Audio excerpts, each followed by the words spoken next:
And now the airline story. Delta Airlines apparently is the big winner, as a federal bankruptcy judge today left pioneering American World Airways a shadow of its former self and left thousands of Pan Am workers waiting for inevitable pink slips.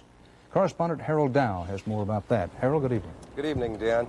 For more than 10 years now, Pan American Airways has literally been fighting for its survival. Because of a court ruling here in New York today, Pan Am is still flying, but now it's a much smaller airline. The bankruptcy judge approved the $1.7 billion deal made by Delta Airlines to acquire Pan Am's most coveted assets. The chairman of both airlines seemed pleased with today's ruling. From Pan Am's perspective, this is a very important day.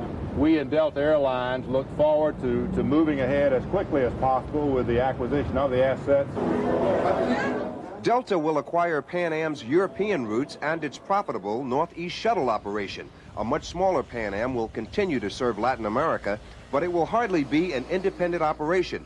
45% of Pan Am will be owned by Delta, 55% by Pan Am's creditors. For Delta Airlines, it effectively leapfrogs them into becoming a more competitive global player. Hope you have a pleasant trip.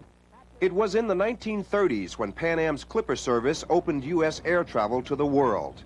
But it was after deregulation of the late 70s when Pan Am began to falter. And in recent years, the airline was hit by terrorism, increased fuel cost, and the effects of the Gulf War. They all proved too much for the airline to handle. Under today's deal, 13,500 Pan Am jobs will be preserved.